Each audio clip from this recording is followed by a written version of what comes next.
So, hey everybody, it's me, Annie Clad, and today I'm talking with lovely Ruby Mitchell. And Ruby is a master of self-healing, and she is dedicated therapist empowering women across the globe. And she helps women to set themselves free from the shackles of their past, uncovering the root cause of their issues. I'm talking about physical issues, emotional issues, and mental issues. And she's helping these women to heal their wounds and set themselves free. And actually, I was working with Ruby last fall when I was facing dark times and going through like a current, recurrent physical illnesses. And it was really hard for me to understand it, and I didn't find a way how to heal myself, and Ruby helped me to do that. So I'm forever grateful for Ruby. And she is living in Australia, and today we are actually talking about her journey and self-healing and how she was able to overcome like CPTSD and two incurable illnesses. But she was able to heal herself, and today we talk about self-healing and how you can find the healing as well. What are the main things that you can do in order to find healing, feel better, and help yourself to heal? So welcome, Ruby, today. I'm so happy to have you here and talk a little bit about your experience. It is an absolute pleasure and a delight. Mm-hmm. And yes, I have been very fortunate. I have had a path that some people might have thought of as traumatic or very sad or tragic. And yet, because I did discover that key to self-healing, I've been able to turn my experiences around. I've been able to heal my physical body and my mental and emotional health as well. Yeah. And I've also been able to then go on and form a career by sharing those lessons learned and empowering other people to change their lives. Yes. And that's the part that I love the most. Beautiful, beautiful. So can you tell me a little bit like about your history and about your background and about your journey, how you find yourself today? You know, today you're helping women and the clients and healing holistically. And that means that I'm healing like physical illnesses and emotional illnesses as well. And tell me a little bit more about your story and how did you find the path on healing? Yeah, so my story is quite a long one, so I'll try to give you a very abridged version because it is quite complicated and very interwoven. So I was actually raised in very traumatic circumstances. I was raised in a very abusive and violent household, and I was quite fortunate to actually survive my childhood. And then I grew up and I escaped that family and started to create this incredible life for myself. And I was really doing wonderful things in my very high-powered corporate career. And the thing that brought me undone was a very rare illness. And it presented itself initially in the form of a tumor in my skull. So I had grown up, gotten married, was living a wonderful life, planning incredible things, and just gotten my visa to travel to Britain. And it was like my world came tumbling down, and I very quickly, in the space of 4 months, I developed these headaches that were incredible and very specific, and nobody knew what they were. I went through such a hard time in the beginning because the doctors didn't know what they were looking for, so they were looking in the wrong places. And I even had one doctor tell me that I was a hypochondriac because I kept going back saying, there's really something wrong here. And he kept saying, but I can't see anything. You know, we've done a CT scan, but they were scanning the brain. Nobody had considered scanning the bone until we had been on holidays and we got home, and I could not actually sleep. I couldn't lie on the left side of my head because the pain was so bad. And I went to this little old doctor, really old school, very, I'm sure, close to retirement. And he did a skull x-ray. Mm-hmm. And I remember joking with the person who was taking the x-ray going, you know, are there any great gaping holes there? And he just said to me, I can't discuss that with you. You'll need to talk to your doctor. I was like, huh, that's a bit of an unusual comment. Okay. So I took myself back to work thinking that I had an appointment that afternoon and I'd see the doctor, and I got a call to say, you need to come to our office urgently. Oh, okay. Because I did actually have a big gaping hole in my skull. I had a type of tumour, Mm-hmm. which we later discovered was called an eosinophilic granuloma. So instead of being a tumour where it was an overgrowth of cells, Mm-hmm. it was a tumour where the bone was decaying. So it was a form of necrosis. And so I went in and I had emergency surgery. They took out a very large portion of my skull.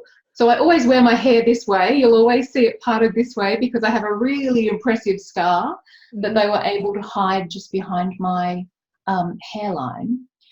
And I had that surgery, and everyone expected that I would just bounce back, that they'd taken care of the problem and I should get better. But that didn't happen. Oh. And I continued to be sick. So for the next few years, so that was 2001, February 2001. And so for the next 5 years, I continued to have recurrent illnesses. I would black out, I would have seizures. I had all these awful pains and just feeling so unwell. And the doctors kept saying to me, no, it's got nothing to do with that tumour, nothing at all. And then basically the tumour that was not in there anymore, right? Yeah, so they'd but you were still ill all the time and having this pain and okay. Yeah.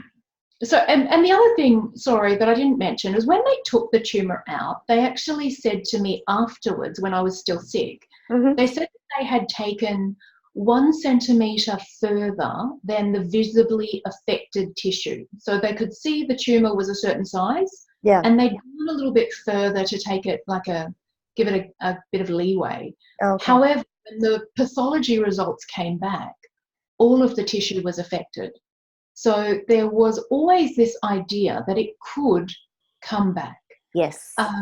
And so over the next 5 years, they kept testing and they kept looking, but they couldn't see any evidence of anything. They could not find what was wrong. And then in November of 2006, so I continued to have this roller coaster life, had a beautiful little girl. After being told that I could not have children, she was quite determined to come in, and she did. And she was 2 when I, out of the blue, collapsed at work one day and I was rushed to the hospital. And when I arrived at the hospital, they suspected that I was having a stroke. And so I was put right through very quickly into the emergency department.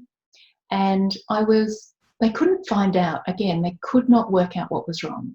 Yeah. So then I was transferred up to the wards, and I was in hospital for 3.5 weeks. And I had the neurology department, the cardiology department, the digestive guys. I can't think what they're called. I can't think what it is. But anyway, basically what was happening in my body was that my systems, all of my organs were systematically shutting down. And the doctors, even though they were the most amazing doctors at one of the best hospitals here in Sydney, they could not find out what was going on. And so eventually, after the 3.5 weeks, they discharged me from hospital, and they couldn't do anything. Yeah. They couldn't do anything for me. And they gave me a piece of advice.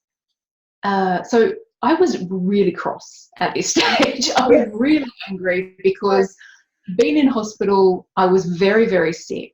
And the doctors, after a little initial excitement period where they all think they're going to cure it and become famous, they go through their series of tests and then they give up.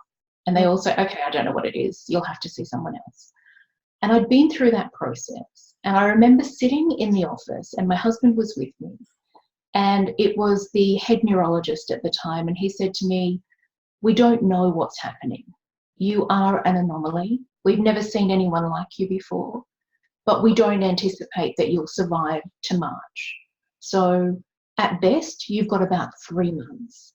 I think you should go home and get your affairs in order and just prepare yourself for what's coming. Yeah. Now, So they sent you home to die. they sent me home to die, which was the most incredible thing. It's heart crushing and soul destroying for anyone, but especially for a mother. When you have a child and your child is young and you are faced with the prospect of not seeing them anymore and not seeing those milestones, not being there for them, it's just impossible. Yeah. And it was interesting because I had this big team of doctors. As I was leaving, one of the younger doctors pulled me aside and he said to me, look, you need to do whatever you can. Try anything that might ease your last days. And I remember going home and I was so angry because these guys had given up on me completely. It was like, do So whatever you were angry. You were angry at the doctors. You were angry at your illness. You were angry at your situation because nobody could help you, right? Absolutely. And I felt so alone. Yeah. And so I had a couple of weeks, I'll be honest, like I did allow myself to slip into that and just go, I can't do anything about this. Oh, well, I'm stuffed. And then I did a little farewell tour. So without telling anybody what was happening, I traveled around and saw all my closest friends and the people that I loved the most and just spent some really good quality time with them. And unfortunately, everybody could see how sick I was. So nobody talked about it. Yeah. But we all knew what was going on. And I got home from that trip and it was such a massive effort because this left side of my body had started to sort of paralysis had started to set in. My left side of my face had started to fall and it was just heartbreaking. And we got upstairs and I was talking to my husband and I was like, well, I'm just going to do it. I'm just going to try anything. I'm going to try anything and everything and I'm going to see what works. And how was it that time? Sorry, how was it that time? Like your beliefs were like how people heal and how illnesses are born. You know, what was your insight about all this? Right. So I'm going to say, I'm going to be really honest and say I was totally naive. I'd like to say that youth was on my side. I grew up believing what I was told. I believed that if the doctors told you something, then that was true. Like and I believed, I believed that they knew better because I was always told that the doctor knows better. And I believed that we had no choice. I believe we had That's heartbreaking. That's really heartbreaking that you don't have a choice. You know, then you are in the dead end, and it's easy to give up, right? It would have that was the childhood that I was raised in, and the family that I was raised in really were extraordinarily manipulative. But the mantra of their choice was that you have to do this because you have to do it, and you have no choice. So when I first got sick and I had that surgery, I had to have that surgery because that was what you do to deal with tumours, and I had no choice. Of course. And so that was really interesting then because, the doctors had given up on me. So what was I going to do? And I got so fired up, because I was angry. And I sort of say that they fired up. Is this G-rated or what's our rating here? Because I say that they fired up my fuck you gene because it was literally as if they hit that button and I thought, no, I'm not doing this. I'm not giving up. I'm not about to abandon my child. I'm not about to leave my husband and I'm not about to give up on myself. So I got really that anger and that fire that I was feeling, it sort of flared and I got so fired up and I went out looking. But that was your fuel. That was your power at the same time because you could have stayed at home and suffered and struggled and give up and believe that. Yeah. Right. It But you know what I was, have learned about healing, like when somebody's saying that I'm not going to die for this, you know, I'm not giving up, the healing starts from there. oh yeah. Then you know, Oh, like, okay, we got this, you know, this is going to be fine. And that's a strong belief. absolutely. Yeah. And that's the thing. That's the very first point in self-healing, is that moment when you decide that you're not giving up, that you are going to do it differently, and you recognize that you have a choice. Mm. You don't necessarily know the path How? ahead of you. Yeah.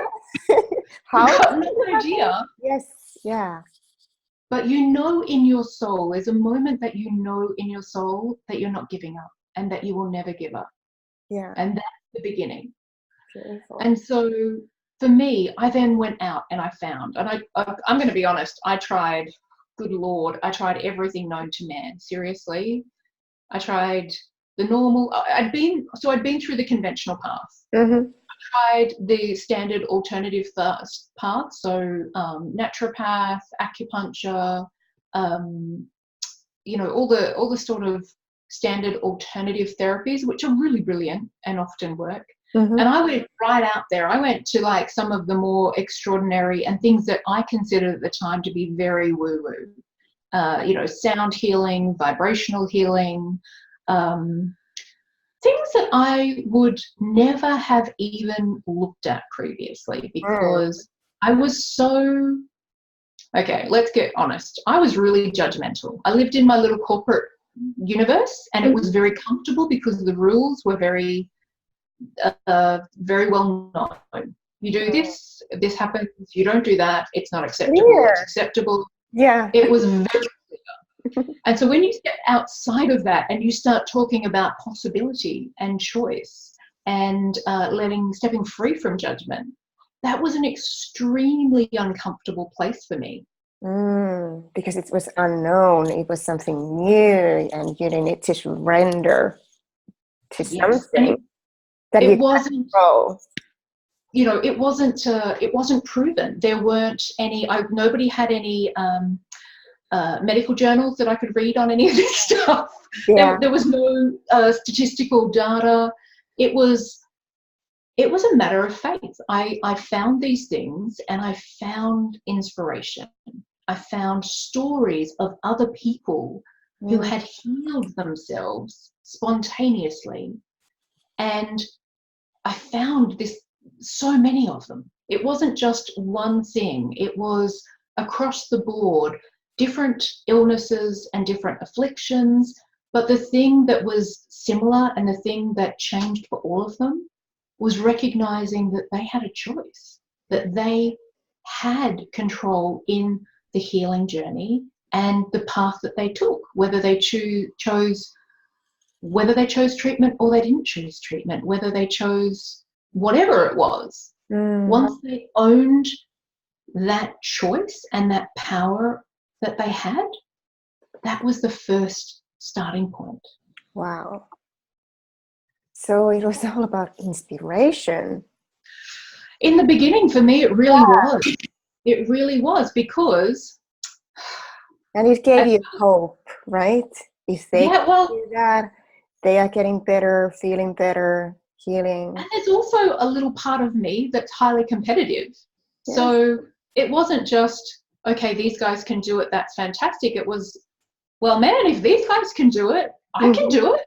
Mm-hmm. There's no reason that I couldn't do it. If any other person on the planet can do it, Yeah. I've got this. Wow. I've totally got this. I love So it. there was a little bit of competition and there was a whole lot of self-confidence. Yeah. What was interesting was that I found it really hard to get answers. So when I was investigating different healing modalities and different things, I found that very quickly I would become, find myself in contact with the people who were running the show or who had creating this healing modality. Mm-hmm. And quite often I had questions that they couldn't answer. Mm. So right from the very beginning, there was another part of the puzzle that I was starting to put together. And that's one that I'm sure you already know. Mm-hmm. that for all of us, the answer is already inside. Mm. We already hold the keys, and we go out and we search for other people's wisdom. We search for the answers externally when Because the things that we require, yes, and that's they're what only that's what we learn. That's what we learn from the culture, and when we are kids, and we learn that everybody else has the answers, and it's so much yeah, easier to rely on that information and knowledge. Of course, like it's important to learn like that, but in the end, we have to know. We have to know inside. and in trust, in right beside that knowing Mm. is that we have to Yes. what we know, that we know, and Yeah. that makes such a difference. So it was all about intuition as well. So you started Yeah, following your intuition I very did. intuitively, actually. I did. I started following my intuition, and it was that part of the journey was really interesting because it was almost as if I was taking off this whole layer of conditioning and Mm. going back to what I knew. And that was also the part where I started to uncover some of my more unusual gifts, which I had shut down and completely been in denial about for a really long time. And being able to acknowledge those and to express those and to use those was like this blossoming that was incredible because it was the beginning of coming back to who I truly was. Yes, that's so amazing.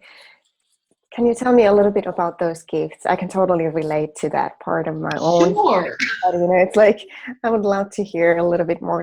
How did you find it? What did you found? And how were you able to acknowledge those beautiful, because it's your power, it's who you are. And it Absolutely. requires quite often that you uncover all those layers that you had to do through your illness. And it's not easy. Yeah. So it was really interesting. I had been going to a series of kind of workshops and conferences, and I'd been learning more. And what was interesting is that I remember I would sit in these classes or these workshops, and we would hear about different topics. So topics such as, psychic abilities and, our ability to connect with other people energetically and across different times. And it was like I was the only person in the classroom that they were speaking to, or the only person who really got it, because it was like really like awakening those memories. I would hear something and my body would just go, oh, I know this. I know this is right. I know how to do this. Mm-hmm. And suddenly I had to really acknowledge that I could do this stuff. And I'd been denying it for such a long time. And I think that's something that quite often happens with young children. Mm-hmm. So I think that we have an incredible amount of us out in the universe who are amazingly connected, who have incredible gifts energetically and psychically, who are amazingly empathic. We feel, that's our primary sense, is feeling. And yet when you start to discuss these things, you get told very quickly and very firmly that that's not possible, and you shouldn't It's talk not about okay. that. Yeah. It's not okay, that's not real, that's your imagination. And it's not.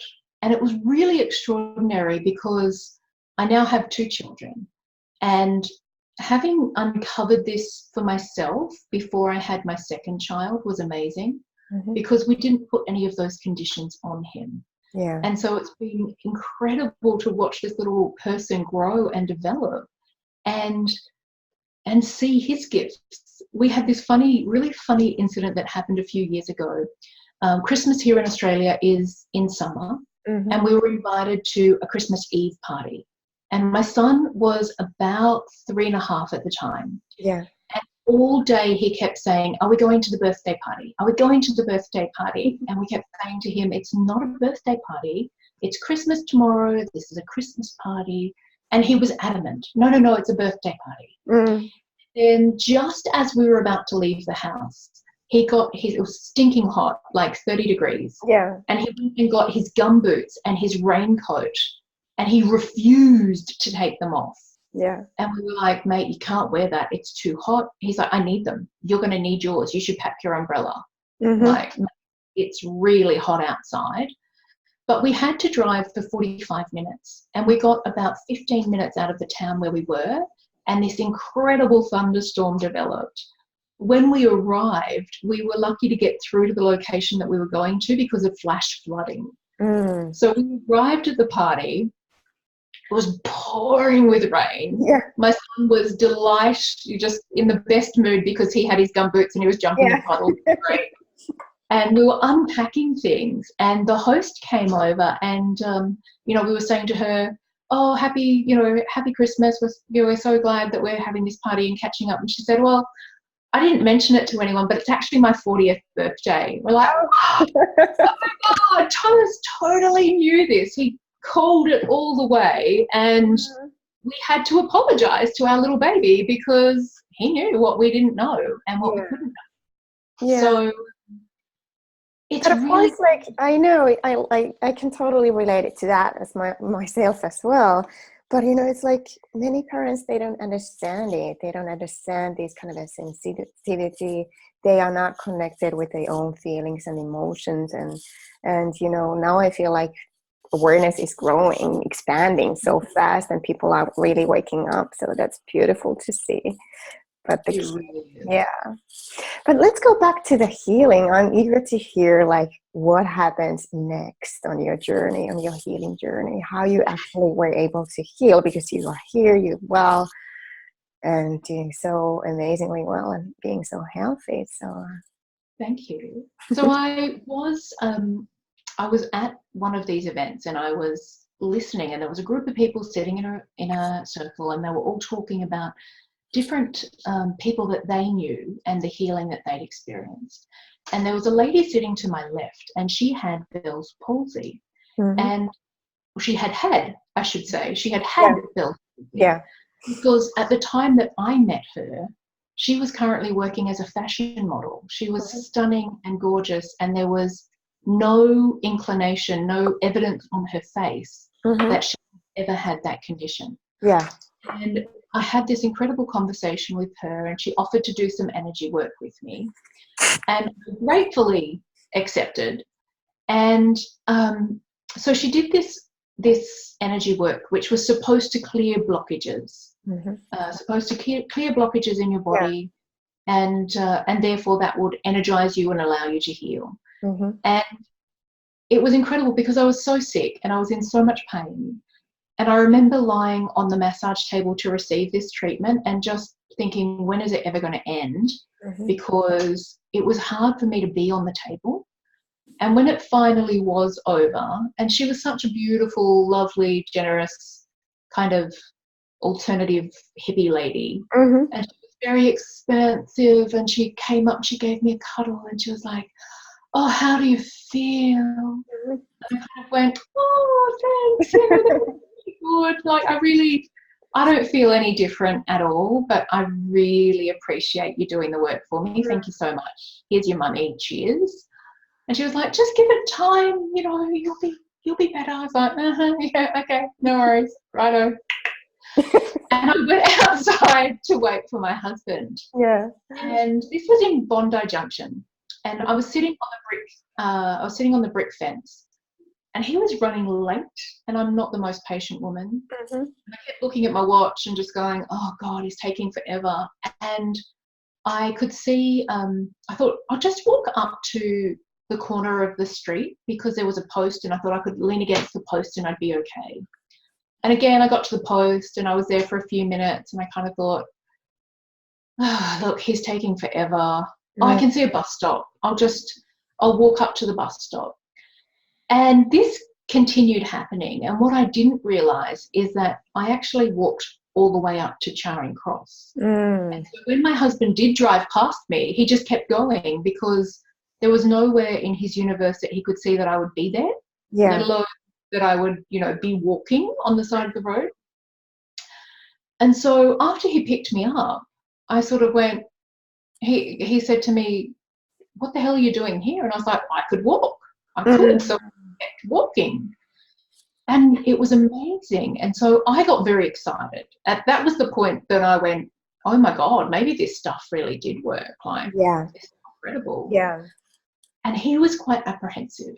Because we'd been and done so many things and they'd had a temporary effect. So I'd have an improvement and then I'd go right back in. Yeah. So he was quite apprehensive. And I remember the next morning I used to wake up and I would lie in bed and I would wait for the pain to hit me. I used to have maybe 30 seconds to a minute where I would be pain-free.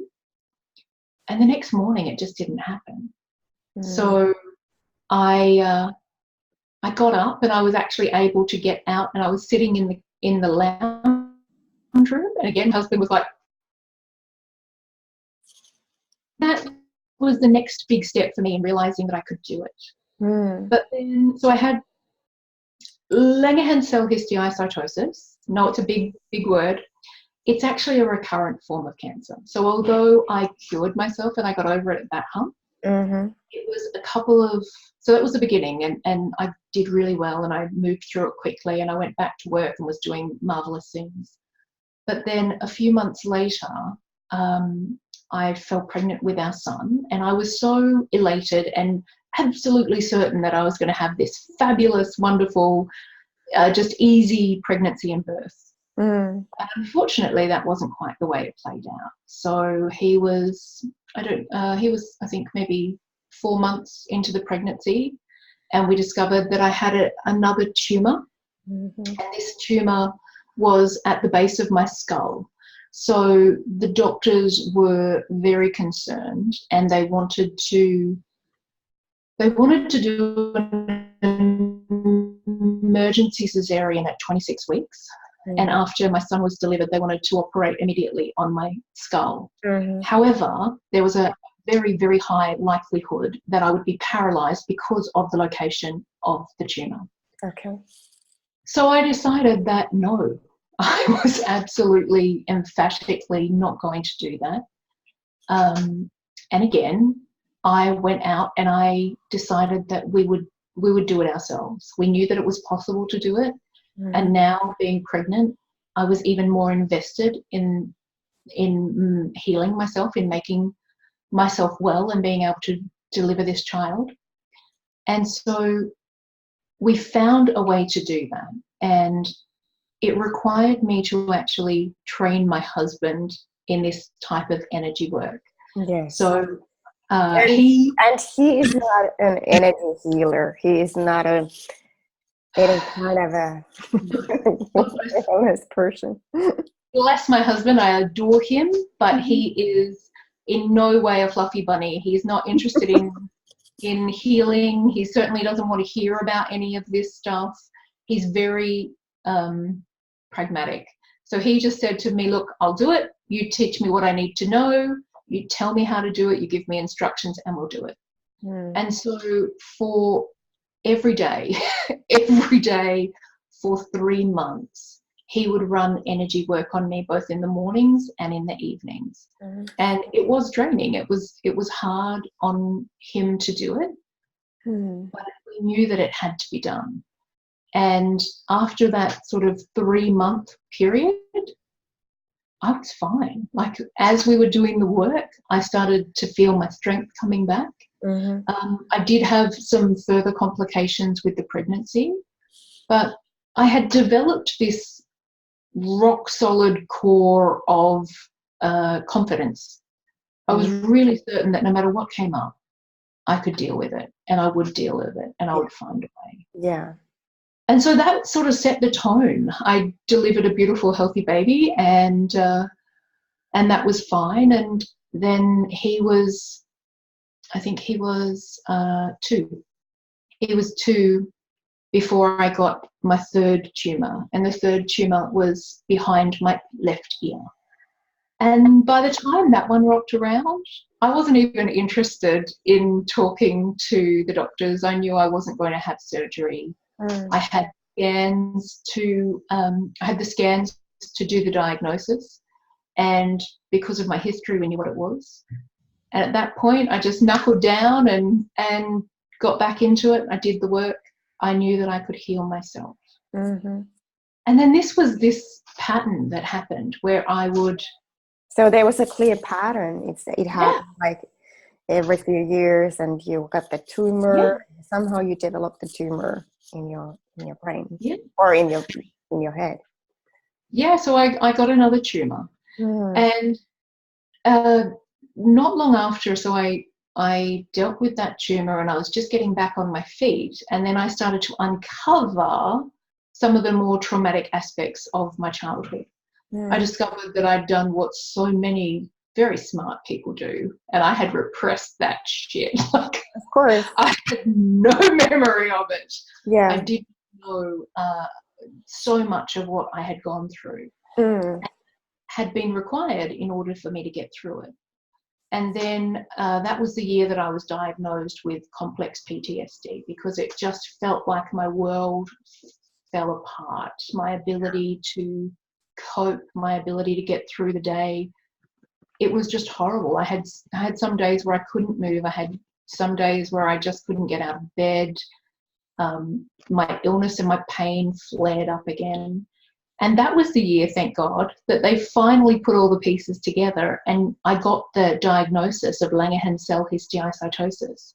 So they then could say, oh, all of these random, seemingly unrelated illnesses are in fact related. Yeah. And so that was actually, it kind of feels like my, the year from hell, really. It was hard emotionally. I wasn't coping. Physically, I wasn't coping. And then I had this diagnosis, and that slid into,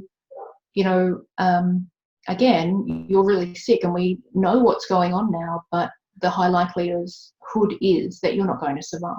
And so that was when I got fired up again. I got my fuck you gene was really triggered again, because I thought, you know what, no way, I've been through this. I have been through too much to simply give up. And now I've got 2 kids who I adore, my husband who I adore.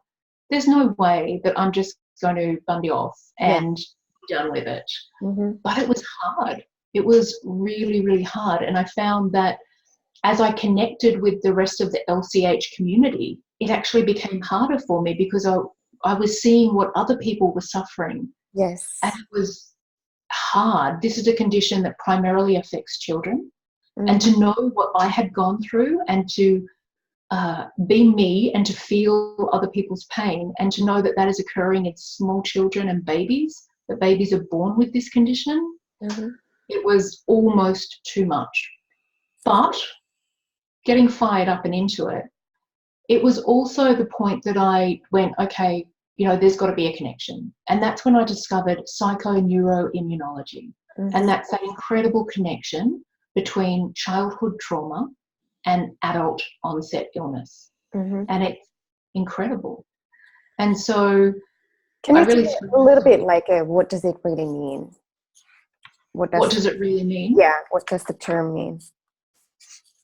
Oh, right. So psychoneuroimmunology, basically it means your immune system packs it in because you've been exposed to high-level trauma over a long period of time, usually in your formative years. And the psycho part is your brain. So your brain influences your immune system. Yeah. So it is a physical illness. This is not psychosomatic. This is physical illnesses that are real and tangible, that are caused and proven to be caused by traumatic events. And so this is where the ACE score comes in. So adverse childhood experiences. And by the way, when I did that little test, I was right in that scale of, off the charts. But it was very interesting for me. So this is where I started to glean this understanding between the connection that exists between trauma and illness. And then so I had already gotten into psychotherapy. My path was kind of direct. I discovered energy healing and woo-woo. And then I discovered that most of those things that are looking at doing clearing blockages and limitations, that's really the beginning of psychotherapy. Yeah. So let's just jump straight in and go to psychotherapy. And then from psychotherapy, I got really interested in this psychoneuroimmunology, which I just find fascinating. And then from there, it was, what's the missing piece? What's the connection between knowing what's causing your illness and getting rid of it for good? Yeah. And for me, that was hypnotherapy. That the way that we can actually gain access to the subconscious mind, gain access to those traumatic memories, and reprogram the way that we react and respond to it. So quite incredible. And that basically, like with hypnotherapy, you were able to finally break the pattern and heal yourself physically and emotionally. That's exactly right. So that was like my final puzzle piece. I feel like everything that I went through was putting together this incredible puzzle, but there were a couple of pieces that were missing. And the final piece for me was uncovered during hypnotherapy, where I discovered what purpose my illnesses had served, because they really had served an incredible purpose in keeping me alive. And then understanding, knowing why they were there and being able to heal the hurt that had occurred in my childhood, being able to acknowledge that and reprogram it so that I don't react and I don't respond. I was quite incredible. Just a couple of weeks ago, I actually passed the woman who raised me, who is not my biological mother. And it was incredible not to go into that amazing, fearful response. Once upon a time, even thinking about her would send my nervous system into collapse. And yet I was able to actually be face to face and walk straight past her, and my body did not have any physical reaction. I got a little bit cranky, but in the scheme of things, it was incredible and so much greater than I ever anticipated. I would never have dreamed that I would be able to be face to face with that person and not have a reaction.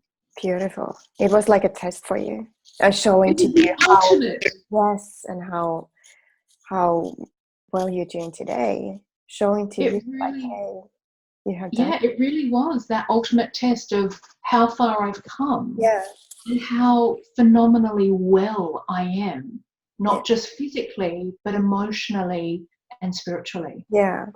And I love that when you say like you are not responding and reacting, not physically, not emotionally, not mentally, because that's basically when you know that's when you know that you have healed yourself. You have made peace with your past. Because every time when there is reaction, then there's a feeling, there's something that we need to work on, right? Absolutely. And also the other thing that I feel is really important is that every challenge that we go through happens for a reason. Yeah. And so when you are in the thick of it, all you want is to be out of it. But it's really important to acknowledge and accept that it's part of your journey. And when you give up that resistance, when you just go, okay, this is what's happening and we're just going to go through it, we're going to move through it, and we're going to see it as part of the bigger picture. This is just one chapter in my life. It's not the end of the story. Yes. And that's probably the most difficult part of the healing. It really is. When you get over it, it's like it's starting. Yeah. It really is. But there's an amazing point, and I'm sure I've said it to you because I tend to say it to all my clients, where you will always hit a point where this will be just something that you've been through, and there will be no charge on it. It'll just be a memory. Yeah. And so that's what you've got to remember and keep focusing on, is it's just one little tiny part.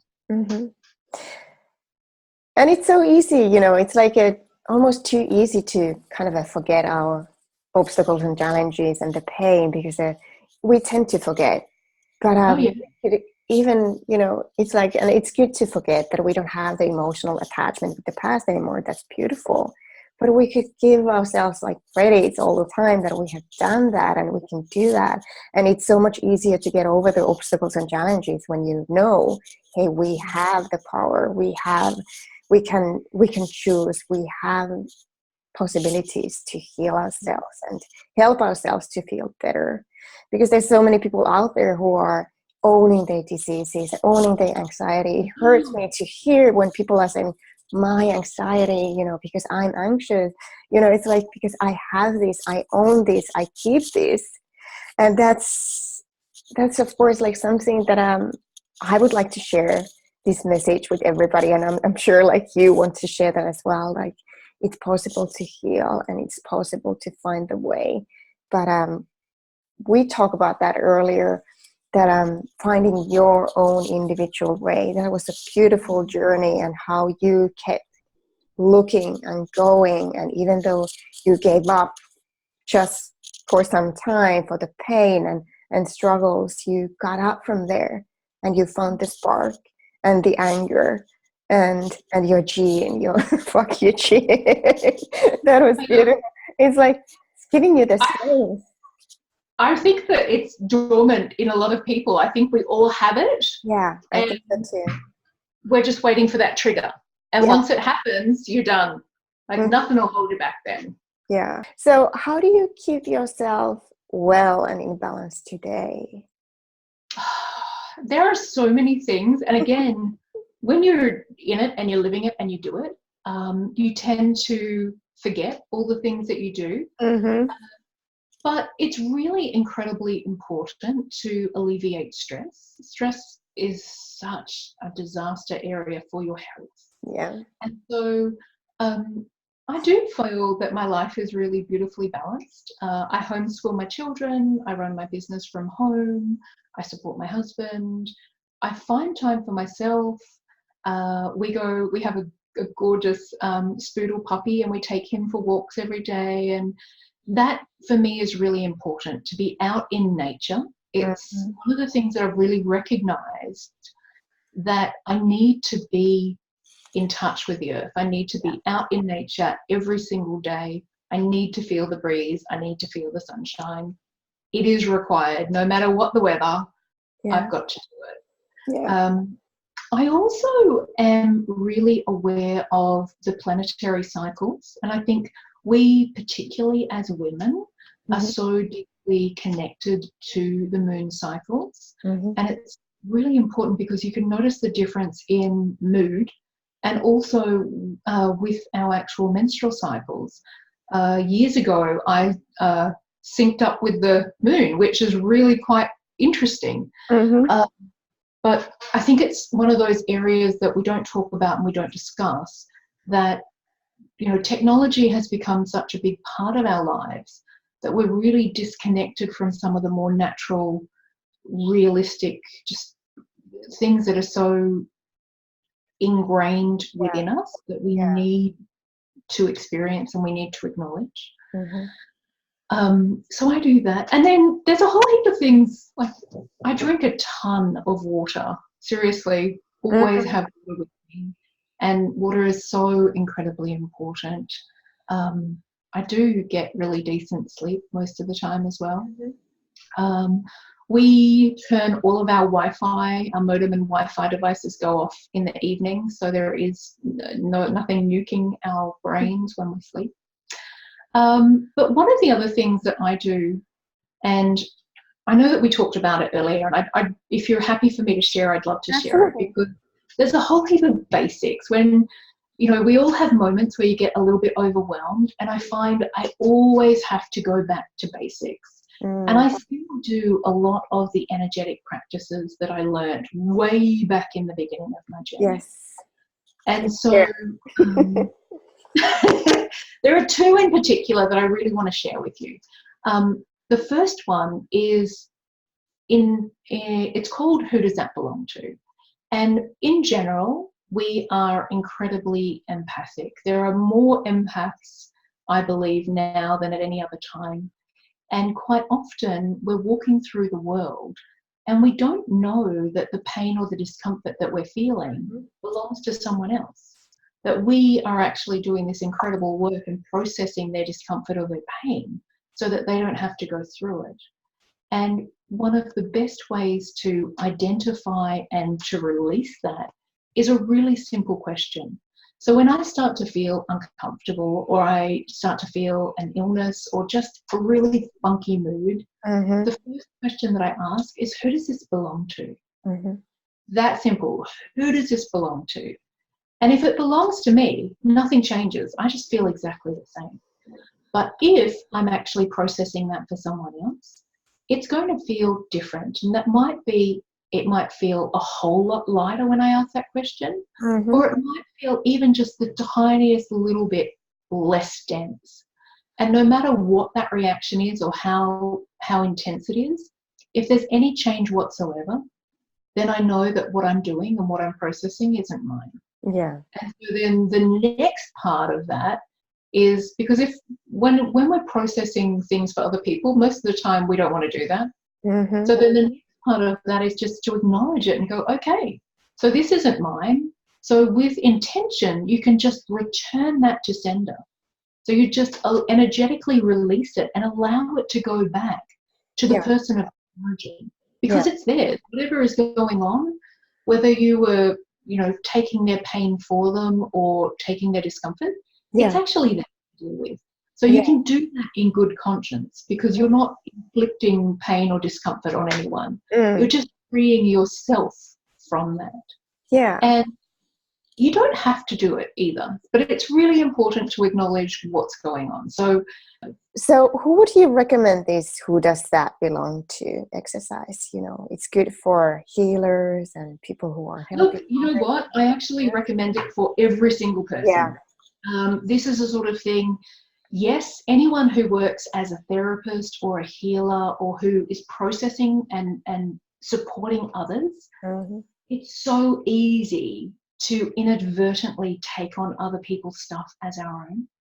And it's so easy to do that. And it's really, this is such a great exercise, because it's so easy to identify when you are slipping into that pattern and to pull yourself back out of it, so you don't feel overly burdened. But by the same token, any person who is empathic, and as I said, I believe so many of us are, any person can utilize this. And I encourage parents to even ask their kids, because kids are so open, and they will give such absolutely pure and true responses, and they're adorable. So they come in and they like, I've got a tummy ache.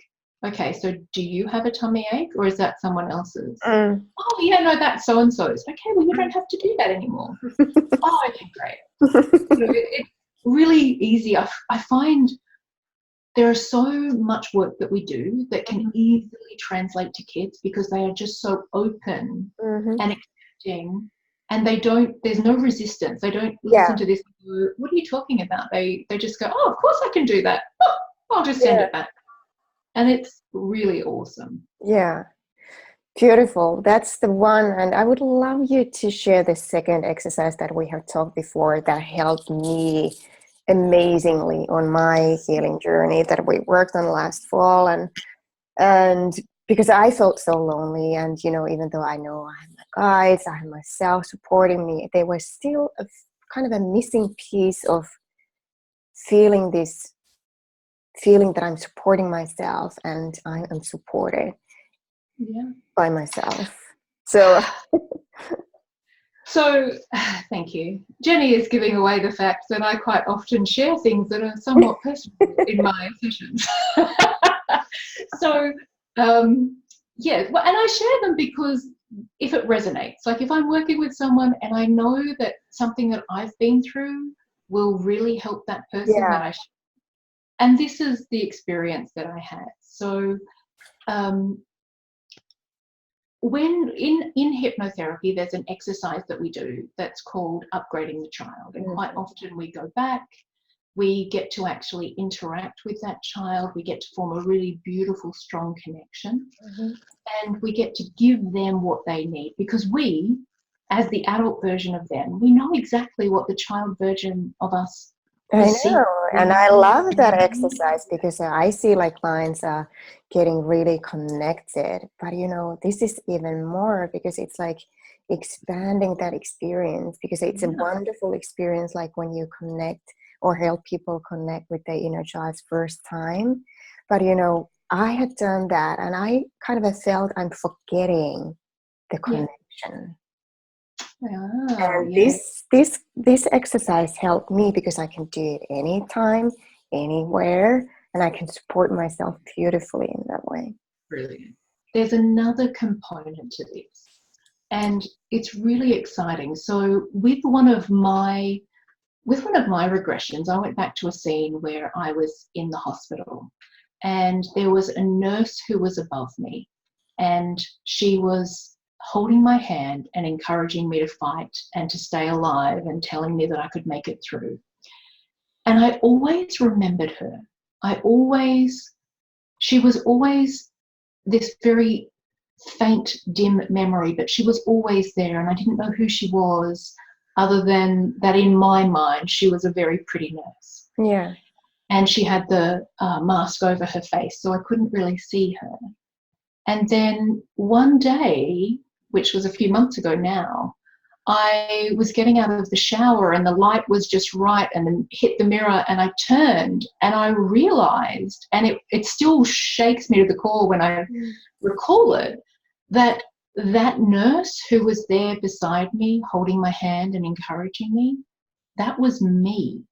And so I, as a child, had recognized this activity and this exercise that I wasn't going to learn about for the next 30 something odd years. Mm-hmm.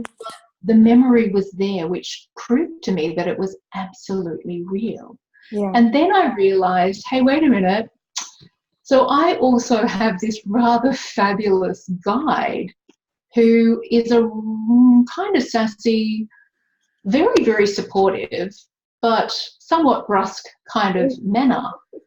And as I was standing there in that mirror, I realized as I was looking that the face that I see, this elderly, wise woman, oh my God, that's the grandmother version of me. Yes. So not only am I living here and now, but there is a version of me in the future who is supporting me in my choices and my decisions now. And so I encourage other people to really connect with the grandmother version of you.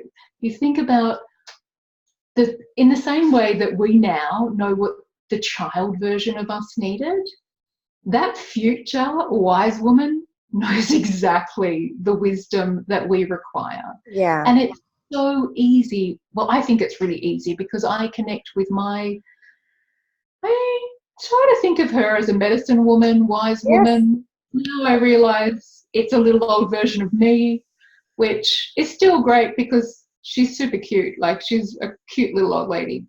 But I connect with her through meditation. So when I am having those moments, and we all have those moments where we just need a little bit of support and a little bit of guidance and that little bit of connection with the universe and connection with the divine, I go into a meditative state and I ask her.